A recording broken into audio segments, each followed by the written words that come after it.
Jake Morgan, mid-30s, unshaven but still handsome in a scruffy dad sort of way, rushes around the kitchen in mismatched socks, flipping a pancake with one hand while trying to silence a ringing phone with the other. He's wearing a button-up shirt, creased, and pajama pants. His 6-year-old twin daughters, Lily and Grace, are running circles around the kitchen island in their unicorn pajamas, one holding a pink tiara, the other brandishing a hairbrush like a sword. Jake, half shouting over the noise.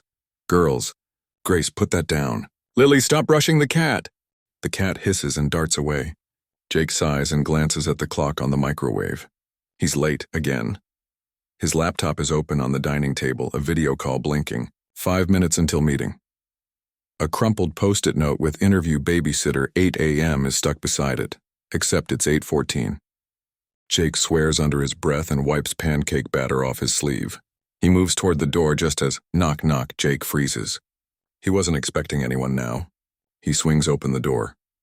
Standing there is Emma, early 20s, polished but trying to look casual. She's wearing jeans and a hoodie, but the expensive watch on her wrist and the subtle gloss on her lips hint at someone used to private schools and Sunday brunch at country clubs. She smiles brightly, almost too confidently. "Emma, hi. I'm Emma. I saw your ad on Sit Buddy. You're looking for a sitter?" Jake squints at her. She doesn't look like the other applicants, mostly college students or tired retirees. She's clean-cut, poised, and smiling like she knows she doesn't belong in this hallway. "Jake, you're early." "Emma, actually, I'm late. My Uber got rerouted. But I figured you could use the help." Lily and Grace peek around Jake's legs. Grace whispers loudly, "She's pretty." Lily grins. "Lily, are you gonna babysit us?" "Emma, that's the plan if your dad says yes." Jake hesitates. His instincts are on high alert. Something about her feel off, too prepared, too composed. But his phone dings with a Slack message. "You in the meeting?" He sighs. "Jake, okay, fine." Trial run. The emergency contact's on the fridge. No sweets before lunch. No screens. And if they say they're allowed to jump off the couch, they're lying. Emma got it. Rule followers. "I can handle that." She steps inside. The girls immediately take her hands, dragging her toward their toy pile. Jake grabs his laptop and jacket, still eyeing her suspiciously. "Jake, this isn't your first babysitting job, is it?" Emma, smiling. "Nope, but I'm good at learning on the fly." Jake stares a beat longer, then shrugs. "Godspeed," he mutters and rushes out the door. Behind him, Emma kneels beside the girls, now fully engaged in a tea party, already laughing. Subtext: Jake has no clue the babysitter he just hired in desperation is Emma Hartley, daughter of the billionaire CEO of his company. Emma, determined to prove herself and experience real life, has kept her identity hidden. But she's already more entangled than she planned. Emma sits on a bench under a tree, watching Lily and Grace take turns pushing each other on the tire swing. A half-empty juice box sits beside her, along with a notebook filled with doodles and notes. She's traded her hoodie for a light denim jacket and sunglasses.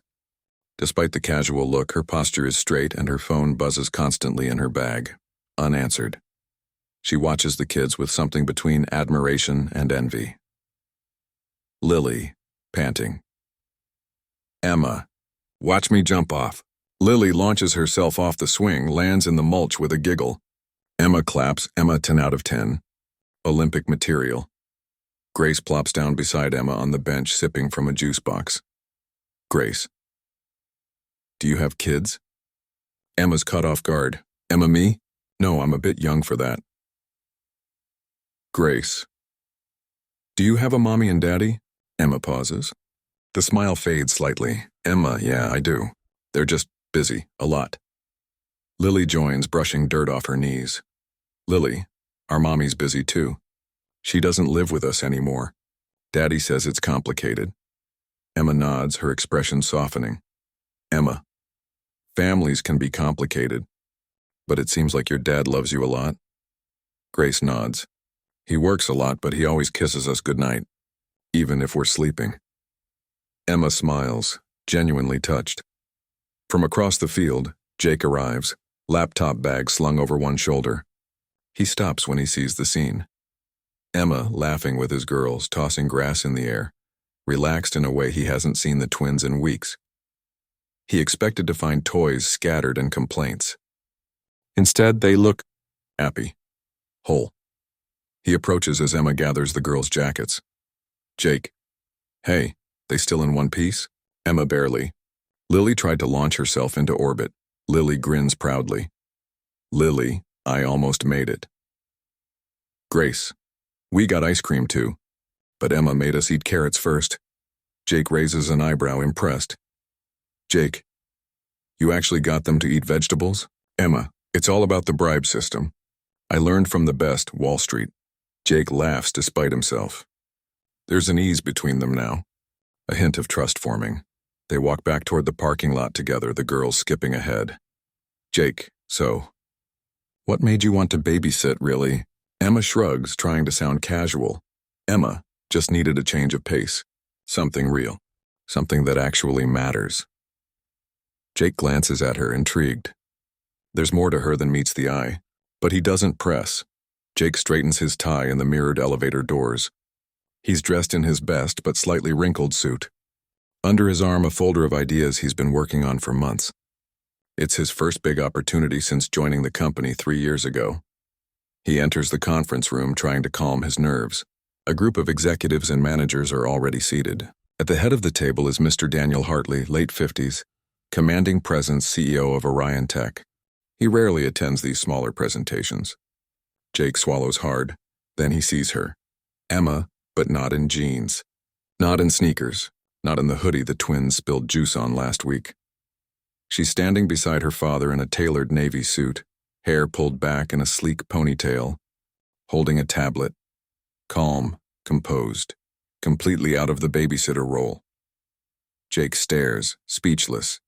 Emma meets his gaze and gives him a soft, almost guilty smile.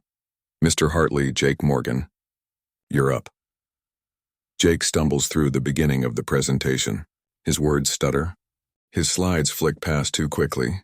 He can't stop glancing at Emma. Her eyes stay on him, steady, supportive, but guarded. He finishes. There's polite applause. Mr. Hartley leans back, hands steepled. Mr. Hartley. Impressive thinking. Smart integration of community AI initiatives. We'll move this to the pilot phase. Jake exhales, stunned. Mr. Hartley, conted. By the way, this is my daughter, Emma Hartley. She's been doing some hands-on field research before taking over our social impact division. Jake, field research? Wait, what? Everyone chuckles, assuming it's just the shock of meeting the CEO's daughter. But Jake isn't laughing. Jake, quietly. You're her? Emma gives him a slow nod. The smile fades. Int. Orion Tech. Hallway. Moments later. Jake storms out of the boardroom. Emma follows. Emma. Jake, wait. Jake, no. No, you don't get to. You babysat my kids. You ate dinner in my house. And all this time you were what, spying? Emma, no, I wasn't spying. I didn't know you worked here until day 2. I never meant to. Jake, you let me vent to you about my job.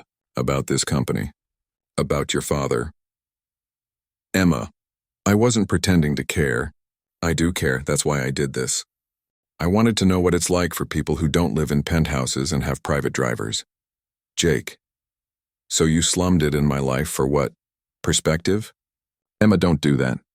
I didn't fake anything with your girls. Or with you. I can pause. I didn't expect to care this much.